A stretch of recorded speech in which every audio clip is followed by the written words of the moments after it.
আমি আব্দুল্লাহ। আমি আয়েশা। তোমরা আমাদের সাথে ইসলামের শিক্ষা গ্রহণ করো এবং ইসলাম ও আখিরাত সম্পর্কে জানো। আফা, ঈদের দিন সবাই মজা করব, আনন্দ করব। আর আমার পোলাটা বাড়িতে একা একা বইসা থাকবো। আমি মা হইয়া কি তা সহ্য করতে পারমু? ভালো লাগবো? দেখ, আমি অত শত বুঝি না। কালকে ঈদের দিন আমার বাসায় অনেক মেহমান আসবে।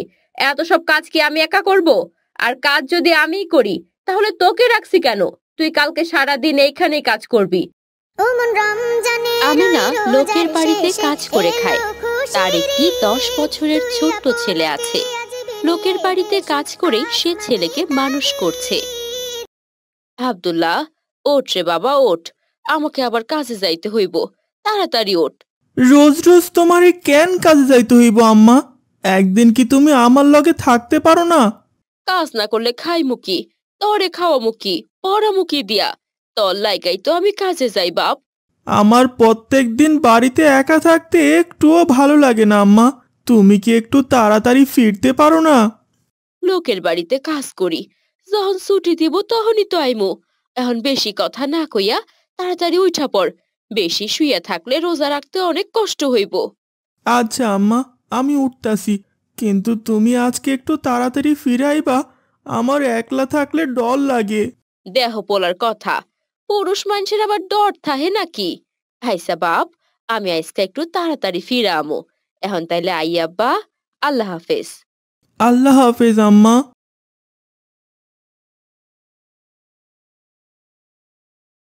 আমিনা খালা, কি রান্না করছো? ইফতারি করতাছি। ও আপা, খাওন রান্না করা শেষ। টেবিলে কি বাইরা দিমু? হ্যাঁ হ্যাঁ, নিয়ে যা। ইফতারির তো সময় হয়ে গেল। এদিকে ফাতেমার বাবা এখনো ফিরলো না। কেনাকাটা করতে গেছে, একটু তো সময় লাগবই। একটু পরে ঠিক আয়া পড়ব। তুই সব খাবার সাজিয়ে ফেল, পরে আবার তাড়াহুড়ো হয়ে যাবে।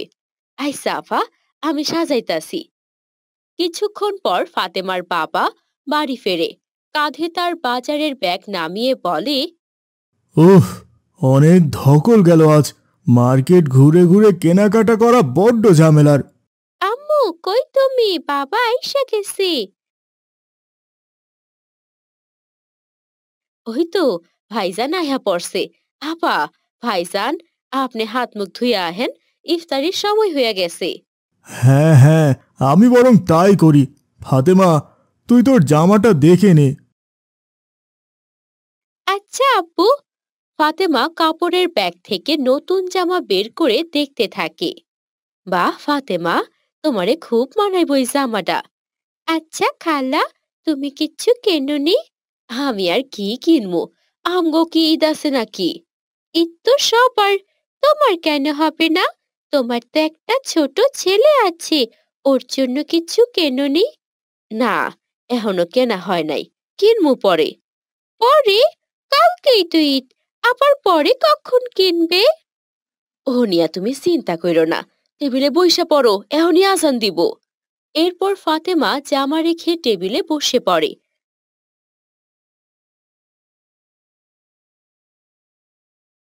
কিছুক্ষণ পর আজান দিলে সবাই মিলে ইফতার করে। আফা, আমার কালকের দিনটা ছুটি দিবেন? কি বলছিস? কালকে তো তোকে ছুটি দেওয়া যাবে না। কত কাজ আছে, কত মানুষজন আসবে, কত রান্না বান্না। আফা, আমার ছেলেটা একা বাড়িতে থাকে। ঈদের দিন একা কি আর থাকতে পারবো?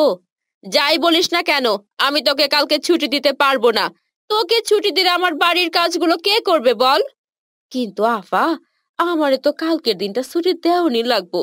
আপনারা বরং কালকে অন্য কাউরে দিয়ে একটু কাজ করাইয়া নিয়েন। কি বলছিস এসব? একদিনের জন্য আমি আবার কাকে খুঁজতে যাব? তোকে তো আমি 2 মাসের টাকা অগ্রিম দিয়ে দিয়েছি। হ্যাঁ, তা তো দিছেনি, আমি তো অস্বীকার করি নাই। আমার দরকারের সময় যদি আমি তোকে না পাই, তাহলে তোকে কাজে রেখেছি কেন বল? আফা, ঈদের দিন সবাই মজা করব, আনন্দ করব। আর আমার পোলাটা বাড়িতে একা একা বইসা থাকবো। আমি মা হইয়া কি তা সহ্য করতে পারমু? ভালো লাগবো? দেখ, আমি অত শত বুঝি না। কালকে ঈদের দিন আমার বাসায় অনেক মেহমান আসবে। এত সব কাজ কি আমি একা করব?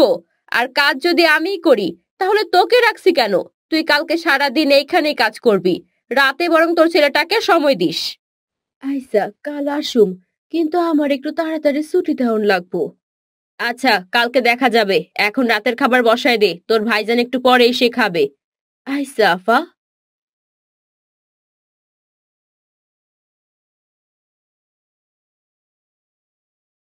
ফাতেমা, চলো সবাই মিলে ছাদে গিয়ে চাঁদ দেখে আসি। চাঁদ কেন দেখতে যাবো আব্বু? ঈদের চাঁদ দেখাটা সুন্নত। হাদিসে আছে, তোমরা চাঁদ দেখে রোজা রাখো এবং চাঁদ দেখে ঈদ পালন করো। আচ্ছা আব্বু, তাহলে চলো আমরা সবাই মিলে ছাদে যাই। আমি সবাইকে ডেকে আনি। আচ্ছা যাও। ফাতেমা সবাইকে নিয়ে ছাদে চলে যায় চাঁদ দেখার জন্য। ফাতেমা, ওই যে চাঁদ উঠেছে, দেখেছো? নতুন চাঁদ দেখলে দোয়া পড়া সুন্নত। আচ্ছা আব্বু, আজকে চাঁদ উঠেছে, তার মানে কালকে ঈদ? হ্যাঁ মা, কালকে ঈদ। ফাতেমা চাঁদ দেখে খুব আনন্দ করতে থাকে। এদিকে আমেনা মনে মনে ভাবে, আহারে, আমার ছেলেটা একা বাড়িতে কি করতেছে কে জানে। আজ যদি ওর সঙ্গে থাকতে পারতাম, আমরাও দুইজন মিলে চাঁদ দেখতাম। এদিকে আব্দুল্লাহ বাড়িতে একা একা বসে আছে, তার মন ভীষণ খারাপ। মা বলছিল তাড়াতাড়ি ফিরে আইব, কিন্তু অহনো আইলো না। সবাই কত আনন্দ করতাছে, আর আমি একা একা বাড়িতে বসে আছি। তখনই আব্দুল্লাহকে ডাকতে তার বন্ধুরা চলে আসে। এই আব্দুল্লাহ, বাইরে আয়। কি রে, তোরা এখানে কি করস এত রাইতে? তুই দেখবি না? আমার আম্মাই বাড়িতে নাই। তোর আম্মাই বাড়িতে নাই তো কি হইছে? আমরা তো আছি। আয়, আমাগো লগে আয়, একসঙ্গে চাঁদ দেখমু। কালকে ঈদ, আর তুই বাড়িতে মন মরা হইয়া বইয়া থাকবি? চলে আয়। আইসা খারা, আমি আইতাছি। আব্দুল্লাহ বন্ধুদের সঙ্গে খুশি মনে চাঁদ দেখতে চলে যায়। শুনছো, আমেনা না আমার কাছে ছুটি চাচ্ছে। তো তুমি কি বললে? আর বলবো কি, কালকে আমাদের বাড়িতে কত মেহমান আসবে, ওকে ছুটি দিলে কি চলে? তা অবশ্য ঠিক বলেছ, কাল অনেক কাজ বাড়িতে। তবেও বলল ছেলে নাকি একা বাড়িতে থাকে, তো ভাবলাম তাড়াতাড়ি ছুটি দিয়ে দেব। কিন্তু একেবারে ছুটি দেওয়া যাবে না, এত কাজ কে করবে ও না থাকলে? আচ্ছা মা, তাহলে তো আমিনা খালা অনেক মন খারাপ করে আছে। মন খারাপ কেন হবে? বাবা তো বলে ঈদ সবার জন্য, ঈদে তো সবাই খুশি থাকে। হ্যাঁ ঠিকই তো, ঈদ মানেই তো খুশি। কিন্তু আমিনা খালা যদি আমাদের সাথে থাকে, তাহলে ওর ছেলের মন খারাপ হবে, একা একা ঈদ পালন করবে, ওদের কারো মনেই তো খুশি থাকবে না বাবা। এটা তো তুমি ঠিক বলেছ মা। তাহলে এখন কি করবে? দেখি কি করা যায়। রুকাইয়া, আমি একটু বাহিরে থেকে আসি। এখন আবার বাইরে কেন? আহা, দরকার আছে একটু, চললাম। পরের দিন আমেনা সময় মতো কাজে চলে আসে। ঈদ মোবারক আমেনা। ঈদ মোবারক আফা, আমি আইছি। কন, কি কি কাজ করন লাগবো? তোমার আজকে অনেক কাজ করতে হবে কিন্তু। হ সব কইরা দিমু ফাতেমা। সব করবে ঠিক আছে, কিন্তু তার আগে একটু সেমাই খেয়ে নাও। হ্যাঁ হ্যাঁ আমেনা, বসে পড়ো, সবাই মিলে সেমাই খাই। আমি সেমাই খেয়ে তারপর নামাজে যাব। কিন্তু কাজের কি হবে আফা? ছেলেটাকে তো বাড়িতে একা রেখে আসলাম, তাড়াতাড়ি কাজ করে আবার ওর কাছে যাব। কোথাও যেতে হবে না, তোকে আজ কোনো কাজ করতে হবে না। তুই এখন এখানে খাবি। তোর জন্য আর তোর ছেলের জন্য কিছু নতুন জামা এনেছি কাল রাতে, সেগুলো পরবি। আমি সেমাই খেয়ে তোর ছেলেকে নিয়ে নামাজে যাব, তারপর আবার তোর ছেলেকে সঙ্গে নিয়ে আসব। আজ সারাটা দিন তোরা আমাদের সাথে কাটাবি। কি কইতাছেন ভাইজান? আমি তো কিছুই বুঝবার পাইতাছি না।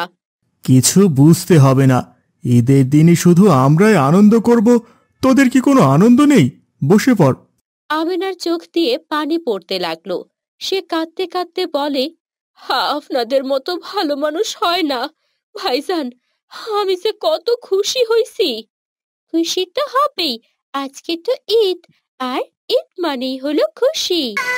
এরপর ফাতেমার বাবা আব্দুল্লাহকে নিয়ে আসে এবং পুরোটা দিন তারা অনেক আনন্দ করে কাটায়। ছোট মেয়ে রুকাইয়া, বাবা আব্দুল হামিদ ও মা আমেনা খাতুন। এ নিয়ে তাদের সুন্দর ছোট্ট একটি পরিবার। আব্দুল হামিদ ও আমিনা খাতুন রুকাইয়াকে ভীষণ আদরে বড় করে তুলেছে। রুকাইয়ার বয়স মাত্র 10 বছর, কিন্তু এই 10 বছর বয়সে রুকাইয়া মাশাআল্লাহ আল্লাহ তাআলার দানে বেশ স্বাস্থ্যবতী। আর তাই রুকাইয়াকে দেখতে আরো বেশি সুন্দর লাগে। কিন্তু সবার চোখে রুকাইয়া সুন্দরী ছিল না। এই রুকাইয়া, রুকাইয়া, কোথায় গেলি রে? জি দাদি, আমি এক্ষুনি আসছি। কি রে, তোকে কখন থেকে ডাকছি, তুই শুনতে পারছিস না? আমি দুঃখিত দাদিমা, আমি আসলে মাদ্রাসায় যাওয়ার জন্য তৈরি হচ্ছিলাম। তোর তো নড়াচড়া করতেই 10 দিন, জানি না আল্লাহ তোকে এমন স্বাস্থ্য দিয়েছেন কেন, না জানি ভবিষ্যতে আরো কি হবে। এভাবে বলছো কেন দাদি? এই স্বাস্থ্য কি আর আমি নিজে ইচ্ছে করে বানিয়েছি বলো? আল্লাহ তাআলার দান এই স্বাস্থ্য। হয়েছে, তোর থেকে আমি জ্ঞান নিতে চাইনি, আমার চশমাটা খুঁজে দিয়ে যা তো। জি দাদি, আমি এক্ষুনি খুঁজে দিচ্ছি। এরপর রুকাইয়া তার দাদির চশমাটা খুঁজে দিয়ে মাদ্রাসায় যাবার জন্য বেরিয়ে পড়ে। রাস্তা দিয়ে যাওয়ার সময় হঠাৎ এক মহিলার সাথে রুকাইয়ার দেখা হয়। মহিলাটি এসে রুকাইয়ার সামনে দাঁড়ায়। বাবা, কি মেয়ে রে! আসসালামু আলাইকুম আন্টি, আপনি কি আমাকে কিছু বলবেন? না, কিছু বলবো না। এত ছোট মেয়ের এমন স্বাস্থ্য তো আমি আগে কখনো দেখিনি, তাই আর কি। আন্টি, আমি আসলে মাদ্রাসায় যাচ্ছি, আমার যেতে দেরি হয়ে যাচ্ছে। হ্যাঁ হ্যাঁ, তা তো যাবেই, তোমার তো আবার যেতে অনেক সময় লাগে নিশ্চয়ই। না আন্টি, অত সময় লাগবে কেন? ওই তো সামনেই মাদ্রাসা। না, মানে তুমি যা ভুটকি হয়েছো, তোমার তো হেঁটে যেতে সময় লাগবেই, তাই না? আমারও মেয়ে আছে তোমার বয়সী, আল্লাহর রহমতে সুস্থ সবল আছে আলহামদুলিল্লাহ। রুকাইয়া আর কোনো কথা না বলে সেখান থেকে মন খারাপ করে সামনে এগিয়ে যায়, আর পথে হাঁটতে হাঁটতে একা একাই বলতে থাকে, হে আল্লাহ, তুমি কেন আমার এত স্বাস্থ্য দিলে? আজ যদি আমার এমন স্বাস্থ্য না থাকতো, তাহলে সবাই আমাকে কথা শোনাতো না, আমাকে কেউ পছন্দ করে না। তবে আমি আমার স্বাস্থ্য এবং আমাকে নিয়ে বেশ সন্তুষ্ট। তুমি আমাকে যেমন তৈরি করেছো তাতেই আলহামদুলিল্লাহ।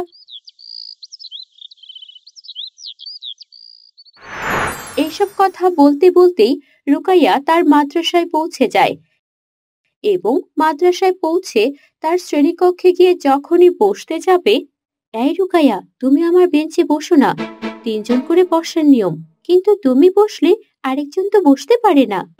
কিন্তু আয়েশা, এই বেঞ্চটা তো এখনো ফাঁকা আছে, শুধু তুমিই বসেছো। হ্যাঁ, ফাঁকা আছে, তবে আমি তোমার সঙ্গে বসবো না, এখানে রাবেয়া ও সোহানা বসবে, অন্য কোথাও গিয়ে বসো। রুকাইয়া আর কোনো কথা না বলে শ্রেণীকক্ষের একদম লাস্ট বেঞ্চটিতে গিয়ে বসে। তার কিছুক্ষণ পরেই শ্রেণীকক্ষে তাদের হুজুর প্রবেশ করে। শ্রেণীকক্ষে প্রবেশ করে হুজুরের চোখ সবার প্রথম রুকাইয়ার দিকে যায়। কি মা রুকাইয়া, তুমি সামনে না বসে পেছনে একা একা বসে আছো কেন? আসলে হুজুর, সামনে তো কোনো জায়গা ছিল না, তাই আমি পেছনে বসে এসেছি। কে বলেছে সামনে জায়গা ছিল না? এই যে প্রতিটি বেঞ্চ ফাঁকা আছে, তুমি কেন পেছনে গিয়ে বসেছো বলো তো? হুজুর, ও যদি কোনো বেঞ্চে বসে তাহলে তো একার হয় না, সেটা ওই বেঞ্চে আবার কে বসবে বলুন? আয়েশা, তুমি এসব কি কথা বলছো? এভাবে কাউকে নিয়ে মজা করতে নেই আয়েশা।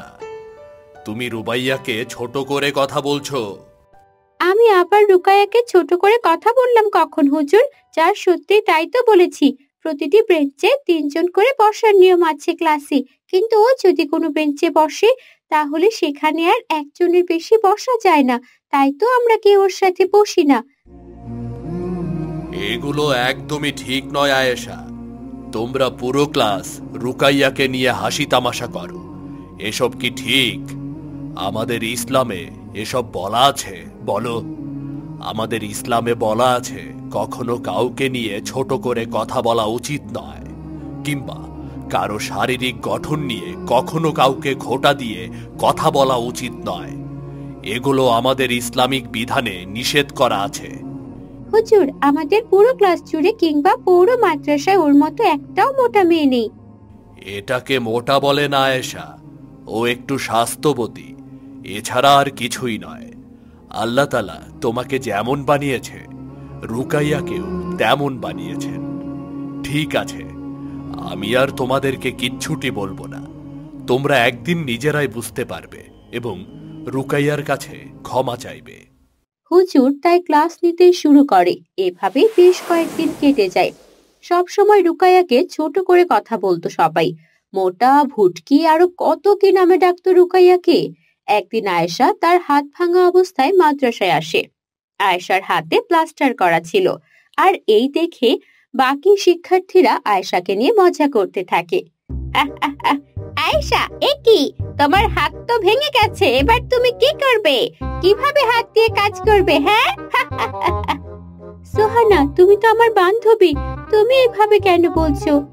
যা হয়েছে তাই তো বলেছি নাকি? তোমার হাত ভেঙেছে, তোমার হাতে সাদা প্লাস্টার করা। এইভাবে যদি তোমার পুরো শরীর প্লাস্টার করা থাকতো তাহলে তো তোমাকে মোমের মতো লাগতো। এসব কথা শুনে আয়েশা কাঁদতে থাকে। তখন রুকাইয়া আয়েশার কাছে আসে। আয়েশা, তুমি ওদের কথায় মন খারাপ করো না, ওরা তো এমনি মজা করে। তোমার হাত কিছুদিন পর এমনিতেই ঠিক হয়ে যাবে। আমার তো হাত ভেঙেছে, আমি তো হাতে ব্যথা পেয়েছি, তবুও ওরা আমার সাথে মজা নিল। যদি ওদের সাথে কখনো এমন হয় তাহলে ওরা বুঝতে পারবে। হুজুর দূর থেকে দাঁড়িয়ে ওদের কথা শুনছিল। এবার হুজুর ওদের কাছে আসে। কেমন আছো তোমরা? আসসালামু আলাইকুম হুজুর। আলহামদুলিল্লাহ, ভালো আছি, তবে আয়েশার হাত ভেঙে গেছে। হায় আল্লাহ, এ কি কাণ্ড! এসব কিভাবে হলো আয়েশা? আর ওরা তোমাকে কি বলেছিল? তুমি কাঁদছো কেন? হুজুর, ওরা আমাকে নিয়ে মজা করছিল, হাত ভাঙা নিয়ে অনেক কথা বলেছে। তোমার কি এতে খারাপ লেগেছে আয়েশা? জি হুজুর, আমার ভীষণ কষ্ট লেগেছে। আমার হাত ভেঙে গেছে, অথচ ওরা আমার এই হাত ভাঙা নিয়ে কত রকমের মজা করেছে। তাহলে একবার ভেবে দেখো তো, তোমরা যখন রুকাইয়াকে নিয়ে মজা করো তখন রুকাইয়ার কেমন লাগে বলো তো? আচ্ছা রুকাইয়া, তখন কি তুমি কষ্ট পাও না? জি হুজুর, আমি তখন খুব কষ্ট পাই, তবে আমি জানি স্বাস্থ্য হলো আল্লাহ তাআলার দান। এ নিয়ে মজা করলেও আমার কিচ্ছু যায় আসে না। আল্লাহ তাআলা নিজ হাতে আমাকে তৈরি করেছেন। মাশাআল্লাহ রুকাইয়া, খুব সুন্দর কথা বলেছ। মা আয়েশা, রুকাইয়ার কাছ থেকে তোমার অনেক কিছু শেখার আছে। তোমরা তাড়াতাড়ি ক্লাসে এসো, কিছুক্ষণের মধ্যেই ক্লাস শুরু হবে। ক্লাসে এসো সবাই। এই বলে হুজুর সেখান থেকে চলে যায়, আর আয়েশা তার ভুল বুঝতে পারে। রুকাইয়া বোন, আমাকে তুমি ক্ষমা করে দাও। আমি সবসময় তোমাকে নিয়ে কত কথা বলেছি, তোমার নাম বিকৃত করে রেখেছি, তোমার স্বাস্থ্য নিয়েও মজা করেছি। আর আল্লাহ তাআলা দেখো, তার শাস্তি স্বরূপ আমার হাত ভেঙে দিয়েছেন। না না আয়েশা, এসব কথা বলতে নেই। কখন কার কোন দুর্ঘটনা ঘটে সে তো আর আমরা বলতে পারবো না, তাই না? আর আমি তোমার উপর একটুও মন খারাপ করিনি। তুমি তোমার ভুল বুঝতে পেরেছো, তাতেই আলহামদুলিল্লাহ। আমাদের কখনো কাউকে ছোট করে কথা বলা উচিত নয়। জি রুকাইয়া, আমি এই কথাই সারা জীবন মনে রাখবো। আর আমি কখনোই কাউকে ছোট করে কোনো কথা বলবো না।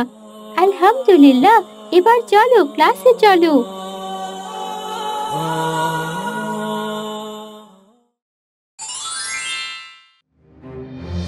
গল্পটি বেশ পুরনো। যখন দেশে স্বর্ণমুদ্রার প্রচলন ছিল, যখন রাজারা রাজ্য শাসন করতেন, ঠিক তেমনি এক সময়ের গল্প। রাজা কৃষ্ণ রবির দরবারে কাজ করত এক মুসলিম বিশ্বস্ত ছেলে আলী। রাজা কৃষ্ণ রবি আলীকে খুবই পছন্দ করত এবং সবচেয়ে বেশি বিশ্বাস তাকেই করত। একদিন কৃষ্ণ রবি আলীকে ডেকে পাঠায়। সালাম রাজা কৃষ্ণ রবি, আমাকে ডেকে পাঠিয়েছিলেন? হ্যাঁ আলী, তোমাকে আমার প্রয়োজন। তার আগে আমার একটা প্রশ্নের জবাব দাও তো। পুরো রাজ্য আমাকে প্রভু বলে ডাকে, আমার সামনে মাথা নত করে, কিন্তু তুমি কেন আমাকে আমার নাম ও পদবিতে ডাকো? এতে কি আপনি অসন্তুষ্ট রাজা কৃষ্ণ রবি? তা বলা যায় না, তবে আমার জানার আগ্রহ প্রবল। আমার প্রভু শুধুমাত্র একজন, তিনি হলেন আমার আল্লাহ, আর আমি তার সামনে ছাড়া কখনো কারো সামনে মাথা নত করি না। তোমার কথা বলার এই সৎ সাহস দেখে আমি মুগ্ধ। তবে যে জন্য তোমায় ডেকেছিলাম, এই নাও, এখানে 501টি স্বর্ণ মুদ্রা আছে। এগুলো তোমায় পাশের রাজ্যে দিয়ে আসতে হবে এবং কাজটি আজকেই করতে হবে। ঠিক আছে রাজা কৃষ্ণ রবি, আমি মায়ের থেকে বিদায় নিয়ে আমার গন্তব্যে রওনা হচ্ছি। তবে খেয়াল রাখবে, কোনো ডাকাতের হাতে পড়লে এইগুলো যেন না হারায়। 501টি স্বর্ণ মুদ্রা থেকে যেন একটিও না কমে। আমি আমার আমানতের খেয়াল রাখব, আসছি। এই বলে আলী রাজ্য থেকে বেরিয়ে তার মায়ের কাছে যায় এবং মায়ের কাছে বিদায় নেয়। বাবা আলী, পথে যদি কোনো বিপদ হয় তখন তুমি আল্লাহ তাআলাকে স্মরণ করবে। তিনি আমাদের সকল সমস্যা ও বিপদ থেকে উদ্ধার করবেন। ইনশাআল্লাহ আম্মিজান, আল্লাহ তাআলা সর্বদা আমাদের সাথে আছেন। আরেকটা কথা বলি আলী, কখনো মিথ্যা কথা বলবে না। তুমি যত বড় বিপদেই পড়ো না কেন, সেই বিপদ থেকে উঠতে কখনোই কোনো মিথ্যার আশ্রয় নেবে না। জি আম্মিজান, আমি আপনার দেওয়া আদেশ ও উপদেশ মৃত্যুর আগ অবধি মনে রাখব। এখন আমি আসছি আম্মিজান, আমার জন্য দোয়া করবেন। আল্লাহ হাফেজ। ফি আমানিল্লাহ, সুস্থভাবে ফিরে এসো। হ্যাঁ, হে আল্লাহ, আমার ছেলেকে তোমার ভরসায় রাখলাম, ওকে তুমি দেখে রেখো। এই বলে আলী তার গন্তব্যে রওনা হলো।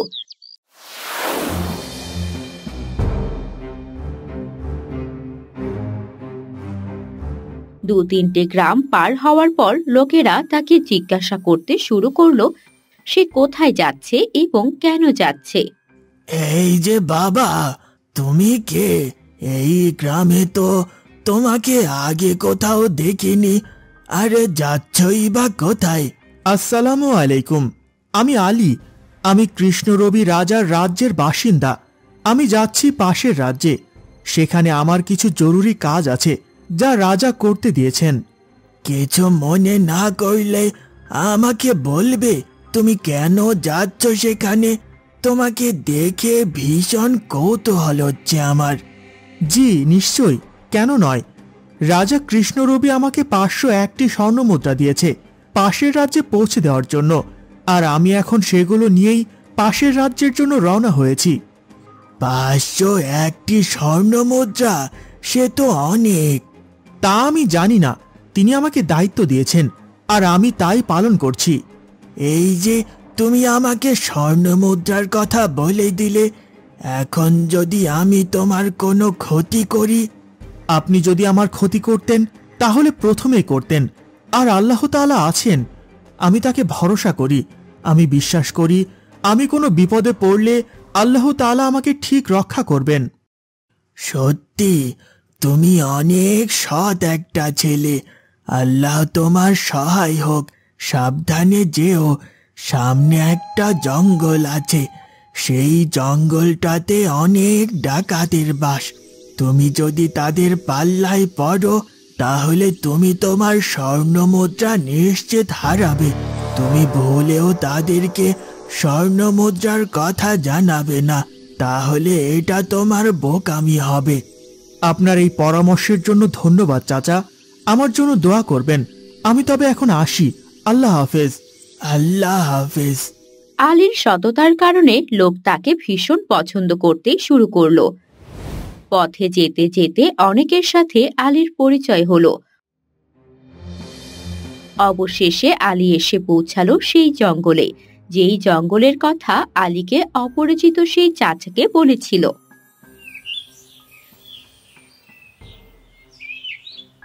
হে আল্লাহ, আমার সহায় হন, আমি যেন আমার আমানত সঠিকভাবে পৌঁছে দিতে পারি।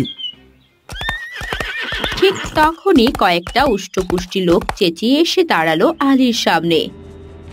আরে রে রে রে রে রে, ধর ধর ধর। কি হে ছোট্ট বাচ্চা, আমাদের এই জঙ্গল দিয়ে কোথায় যাচ্ছিস শুনি? এই, তোরা দাঁড়িয়ে আছিস কেন? তদন্ত করে দেখ কোথাও কোনো দামি কিছু পাস কিনা। এক্ষুনি দেখছি সর্দার। ডাকাত সর্দারের কথা মতো তার চেলারা আলীকে তদন্ত করতে লাগলো, কিন্তু তারা কিছুই পেল না। সর্দার, ওর কাছে তো কিছুই নেই, ওকে বরং ছেড়ে দেওয়াই ভালো হবে। কিরে, তোর কাছে নাকি কিছুই নেই? আছে, আমার কাছে আছে 501টি স্বর্ণ মুদ্রা। মিথ্যে বলার আর জায়গা পাস না, আমি তো পুরো শরীর দেখলাম, তোর কোথাও তো কোনো কিচ্ছুই পেলাম না, আর তুই বলছিস 501টি স্বর্ণ মুদ্রা আছে তোর কাছে। আমি কখনো মিথ্যা বলি না। এই বলে আলী তার পরনের পাজামাটা একটু উঁচু করলো আর আলীর পায়ের সাথে বেঁধে রাখা সেই 501টি স্বর্ণমুদ্রার টুপলি বের করলো। এই যে ডাকাত সর্দার, এই হলো আমার 501টি স্বর্ণ মুদ্রা। তুই তো ভারী বোকা ছেলে রে, আমার চেলা পেলা খোঁজে তো কিছুই পেল না। তুই চাইলেই এখান থেকে পালিয়ে যেতে পারতি, আমরা জানতেও পারতাম না তোর কাছে এতগুলো স্বর্ণ মুদ্রা আছে। তুই ছোট্ট একটু মিথ্যা কথা বললেই আমরা তোকে এখান থেকে যেতে দিতাম। আমি কখনো বাঁচার জন্য মিথ্যার আশ্রয় নিই না, কারণ আমার মা সর্বদা বলেন মিথ্যা হলো সকল পাপের মা, সেটা ছোট্ট একটি মিথ্যা কথা হোক কিংবা বড় কোনো মিথ্যা কথা। তবে এই ছোট্ট একটি মিথ্যা কথার বদলে যদি তুই সব স্বর্ণ মুদ্রা নিয়ে যেতে পারতি, তাহলে তো এতে তোরই ভালো ছিল। আমাদেরকে বলে দিয়ে তো বোকামি করলি, এখন তো আমি তোকে এই স্বর্ণ মুদ্রাগুলো আর দেব না। এই স্বর্ণ মুদ্রাগুলি যদি আল্লাহ তাআলা আপনাদের নামে লিখে থাকেন, তাহলে সেগুলো আপনারাই পাবেন, এতে আমার কোনো বাধা নেই। তবে এই স্বর্ণ মুদ্রাগুলো আমার না, এগুলো হলো আমাদের রাজ্যের রাজার। তিনি আমাকে এগুলো আমানত হিসেবে দিয়েছেন যেন ঠিকঠাক ভাবে পাশের রাজ্যে পৌঁছে দেই। তবে আমি বলবো, আমাকে এগুলো আপনারা ফিরিয়ে দিন। আমি চাই না কোনোভাবে তাদের আমানতের খেয়ানত হোক। তুমি সত্যি অনেক ভালো একটা ছেলে, তোমার থেকে অনেক কিছু শেখার আছে। আমরা কত পাপ করি, মানুষের অর্থ সম্পদ ছিনিয়ে নিয়ে নিজেরা আয়েশ করে চলি, কিন্তু কেউ কখনো আমাদেরকে এইভাবে বোঝায়নি, কিংবা আমাদের সামনে দাঁড়িয়ে এইভাবেই শান্ত হয়ে কথা বলেনি। আমি বিশ্বাস করি আল্লাহ তাআলা সর্বদা আমার সাথে আছেন, ছোট কিংবা বড় কোনো বিপদে তিনি আমাকে সাহায্য করবেন। তাই আমি আপনাকে দেখে ভীত হইনি, আমি শুধুমাত্র আল্লাহ তাআলাকেই ভয় পাই। তবে একটা কথা সর্বদা মনে রাখবেন, এই নাও তোমার স্বর্ণ মুদ্রা। আজ থেকে আমি আর ডাকাতি করব না, আমিও আল্লাহর কাছে ভীত হলাম। তুমি আমাকে এক অনেক বড় শিক্ষা দিলে, শুনে খুশি হলাম। নিশ্চয়ই আল্লাহ তাআলা আপনার উপর সন্তুষ্ট হয়ে আপনার সকল গুনাহ মাফ করে দেবেন। আমি তবে এখন আসি, ভালো থাকবেন, আল্লাহ হাফেজ। এরপর আলী স্বর্ণমুদ্রাগুলো পাশের রাজ্যে পৌঁছে দিয়ে তার নিজের রাজ্যে ফিরে আসে। তাকে ফিরে আসতে দেখে রাজা কৃষ্ণরবি খুব খুশি হন। তুমি সত্যি অনেক বিশ্বস্ত একটা ছেলে, তোমাকে চোখ বন্ধ করে বিশ্বাস করা যায়। তোমার মাঝে তোমার প্রভুর প্রতি ভীত আছে, তুমি কখনো মিথ্যা কথা বলো না। তাই আমি তোমার ওপরে খুশি হয়ে এই 100 স্বর্ণ মুদ্রাটা দিলাম। আপনাকে অনেক ধন্যবাদ রাজা, আমি এখন আসি।